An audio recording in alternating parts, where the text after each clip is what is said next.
제목 흉년의 이유를 묻는 사람, 흉년을 원망하는 사람. 서론 흉년의 계절은 누구의 인생에도 찾아온다. 사랑하는 성도 여러분, 오늘 우리가 함께 묵상하고자 하는 말씀은 매우 무겁습니다. 다윗의 시대에 3년 동안 영거푸 흉년이 찾아왔습니다. 한 해의 흉년도 어렵습니다. 두 해의 흉년은 재앙입니다. 세 해의 흉년은 나라를 흔드는 절망입니다. 이스라엘 백성들은 불안했습니다. 하나님이 우리를 버리신 것인가? 죄가 많은 시대라 벌을 받는 것인가? 경제가 무너지고 자연이 변한 것인가? 사람들은 해석을 시도했고 서로를 탓했고 두려움이 번져갔습니다. 그때 다윗은 흉년의 현실을 바라보지 않고 하나님께 시선을 돌렸습니다. 성경은 단 한 줄로 기록합니다. 다윗이 여호와 앞에 간구하니. 사랑하는 여러분, 흉년 같은 시간이 인생에 찾아오면 우리가 어떻게 반응하느냐가 우리의 믿음을 드러냅니다. 1. 흉년 속에서 다윗이 먼저 한 일 상황 분석이 아니라 하나님께 질문했다. 우리가 인생에서 어려움을 겪을 때 가장 먼저 하는 말이 있습니다. 왜 이런 일이 나에게 생겼나? 무엇이 잘못됐길래 이런 일이 벌어졌나? 누구 때문인가? 사람은 고난이 오면 분석과 원망부터 시작합니다. 하지만 다윗은 달랐습니다.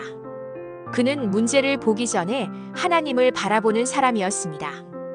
다윗이 여호와 앞에 간구하니.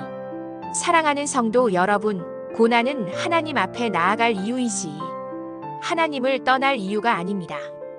흉년의 의미를 분석하는 것보다 흉년 속에서 하나님께 묻는 것이 더 중요합니다.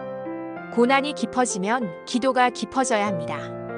길이 막힐수록 기도의 문을 열어야 합니다. 흉년 같은 시기가 우리를 무너뜨리는 것이 아니라 그 시기에 우리가 하나님을 어떻게 찾느냐가 우리를 결정합니다. 이 흉년의 원인은 자연이 아니라 영적 문제였다. 하나님은 다윗의 기도에 응답하셨습니다. 사울과 피를 흘린 그의 집 때문이니. 기근은 곡식 때문이 아니라, 비 때문이 아니라, 기상 때문이 아니라 영적 부채 때문이었습니다. 사울이 옛날에 기브온 사람들과 맺은 평화의 언약을 깨고 그들을 죽였습니다. 사람들은 잊었습니다. 시간이 흘렀습니다. 사울은 이미 죽었습니다. 그러나 하나님은 그 죄를 잊지 않으셨습니다. 사랑하는 여러분, 죄는 시간이 지나도 사라지지 않습니다. 죄는 묻어두면 없어진다고 생각하지만 죄는 묻어둘수록 썩고 냄새가 납니다. 죄는 고백할 때에만 없어집니다. 오늘 말씀은 우리에게 깨닫게 합니다. 과거의 잘못은 회피한다고 사라지지 않는다. 죄는 침묵으로 해결되지 않는다. 회개만이 해결이다. 하나님은 우리의 죄를 들춰서 망신시키려는 분이 아닙니다. 우리를 치유하기 위해 죄를 드러내시는 분입니다. 3. 하나님은 땅이 아니라 관계를 회복하시길 원하신다. 이스라엘의 흉년은 자연이 문제가 아니라 관계가 병든 결과였습니다. 사울의 죄는 두 가지를 망가뜨렸습니다. 사람과 사람 사이의 관계에 기브온 사람을 죽임. 사람과 하나님 사이의 관계 언약을 깨뜨림. 그래서 하나님은 흉년의 해결을 위해 땅을 고치라고 하지 않으시고 관계를 회복하라고 하셨습니다. 여기서 우리는 깊은 질문을 던질 수 있습니다. 혹시 지금의 흉년이 하나님께서 어떤 관계를 회복시키기 위해 주신 시간이 아닐까? 화해해야 할 사람을 외면하고 있는가? 사과해야 할 사람을 피하고 있는가? 용서해야 할 사람을 미워하고 있는가? 하나님과의 관계가 식어 있지는 않은가? 흉년의 시간은 고통의 기간인 동시에 관계를 정리할 기회입니다. 4. 기브온 사람들의 요구 정의는 불편하지만 회복을 가져온다. 기브온 사람들은 다윗에게 이렇게 말합니다. 우리는 금이나 은을 원하지 아니하나 우리에게 사람을 내어주소서.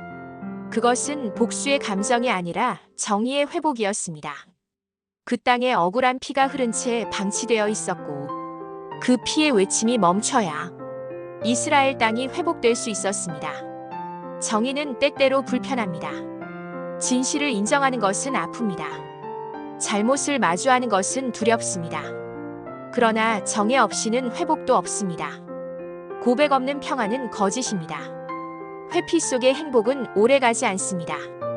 다윗은 정치적으로 비판을 받을 것을 알면서도, 사람들의 감정이 요동칠 것을 알면서도 옳은 것을 선택했습니다.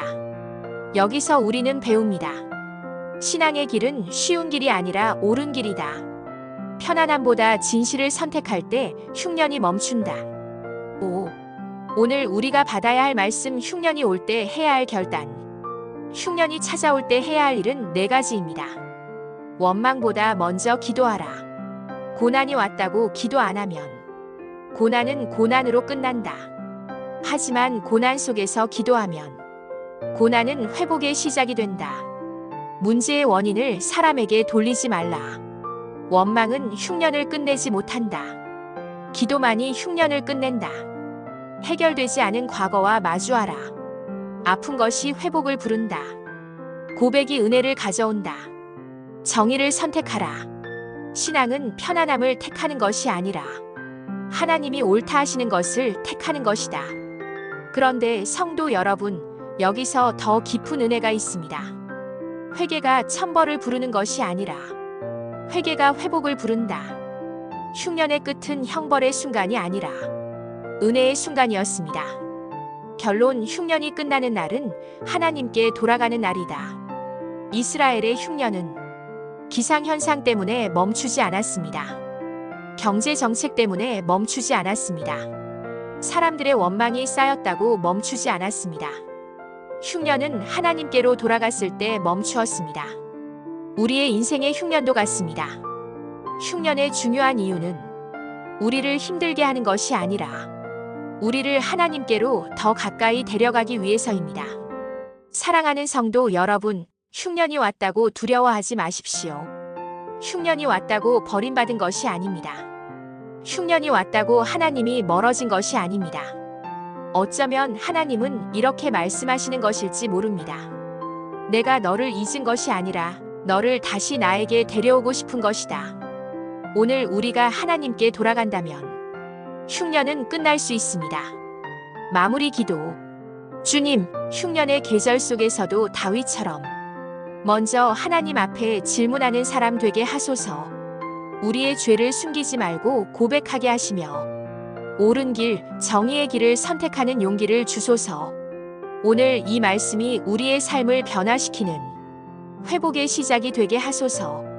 예수님의 이름으로 기도합니다. 아멘. 설교 마지막 문장 사용자 설정. 이 설교는 AI로 만들었지만 함께 은혜를 나누고 싶습니다.